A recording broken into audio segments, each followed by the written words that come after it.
Il est important de bien être soigné si on est malade. Dans cet épisode, on va expliquer en gros comment fonctionne le milieu médical en France. Quand on est un peu malade, que faire? Ça dépend de son état. Si on a juste besoin d'acheter des pastilles pour la gorge ou des comprimés antidouleurs classiques, il suffit d'aller dans une pharmacie. Certains médicaments légers comme ceux-là sont en vente libre en pharmacie. Pas besoin d'aller chez le médecin avant pour en acheter en pharmacie. Mais souvent, quand on se sent malade, il vaut mieux aller voir un médecin. D'ailleurs, beaucoup de médicaments efficaces ne sont disponibles que sur ordonnance. Pour les acheter, on doit présenter la prescription d'un médecin. Comment ça se passe pour aller chez un médecin? Il y a plusieurs manières de voir un médecin.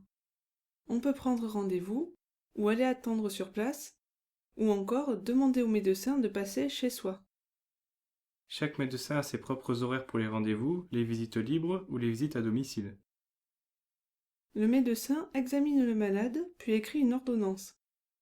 Sur cette ordonnance, le malade peut lire la liste des médicaments dont il a besoin. Pour avoir ces médicaments, il va à la pharmacie. Donc le parcours normal est aller chez le médecin, puis aller chercher les médicaments à la pharmacie. Voilà, c'est ça. Médecin, puis pharmacie. À la pharmacie, on présente l'ordonnance du médecin. Et le pharmacien amène les différentes boîtes des médicaments prescrits dans les quantités prévues par l'ordonnance. Pour les enfants, on peut les amener chez un pédiatre plutôt que chez un médecin. Le pédiatre est un médecin pour les enfants. Que faut-il amener chez le médecin? La liste des médicaments que l'on a pris récemment, de quoi payer la consultation et les résultats des examens médicaux récents si nécessaire. Pour les enfants, il faut aussi penser à apporter leur carnet de santé. Que faut-il amener à la pharmacie?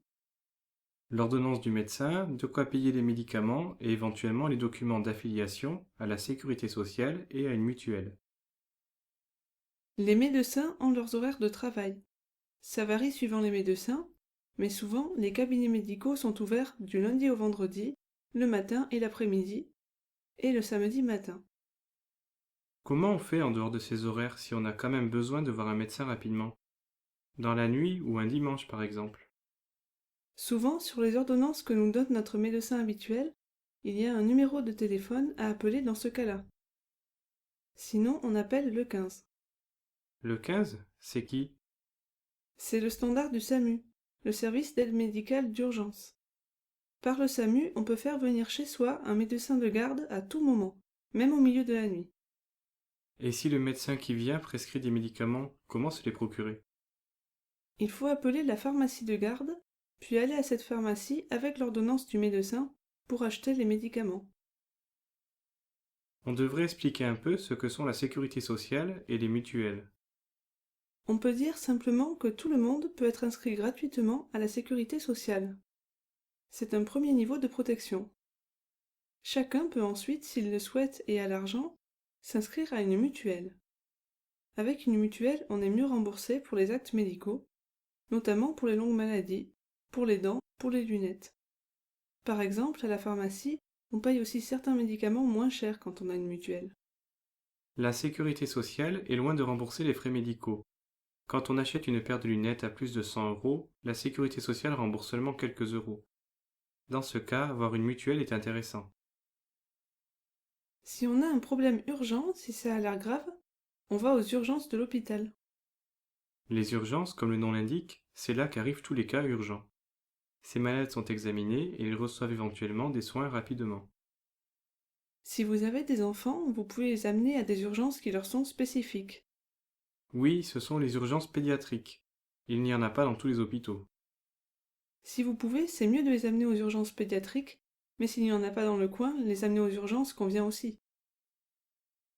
Habituellement, chaque personne est suivie médicalement par un médecin qu'elle a choisi, son médecin traitant.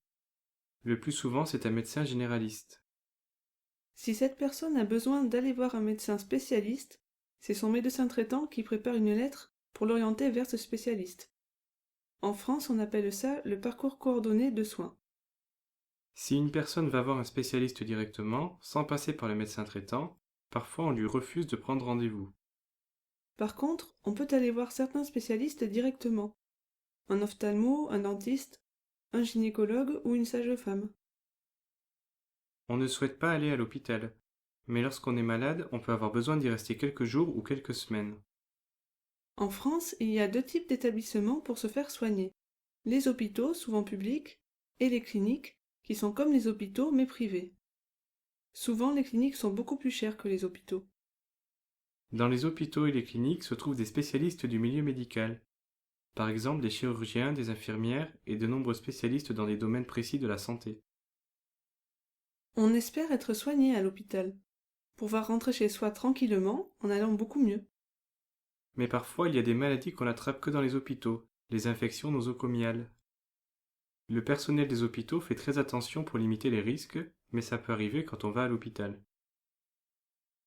Comment a évolué la santé en France ces dernières années? La situation s'est-elle améliorée? Est-elle restée stable? S'est-elle dégradée? Elle s'est plutôt dégradée pour beaucoup de Français qui n'habitent pas près des grandes villes.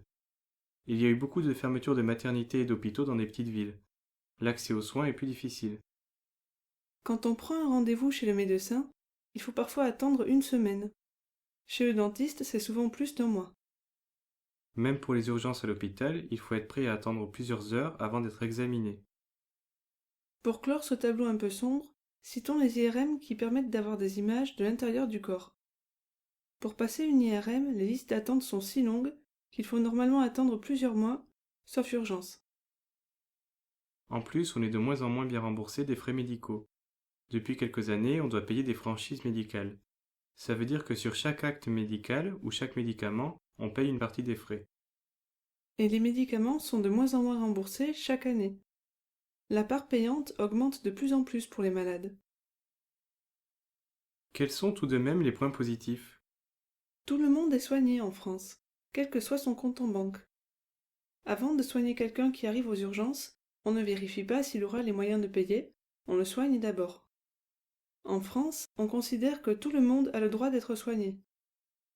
Et même si la situation s'est dégradée ces dernières années, le système de santé reste encore très performant.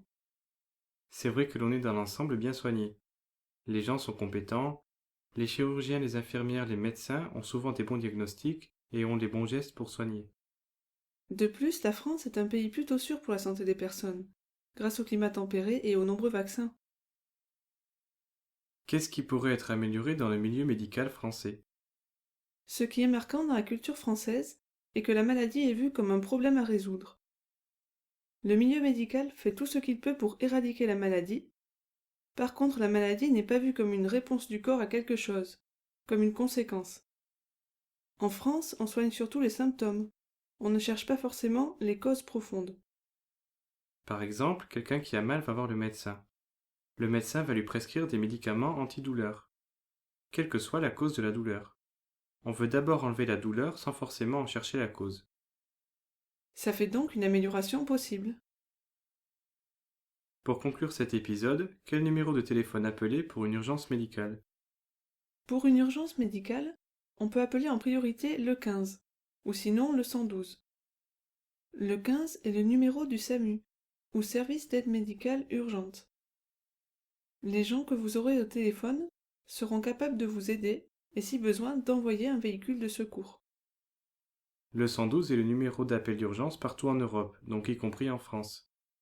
Ce numéro est pour tout type d'urgence.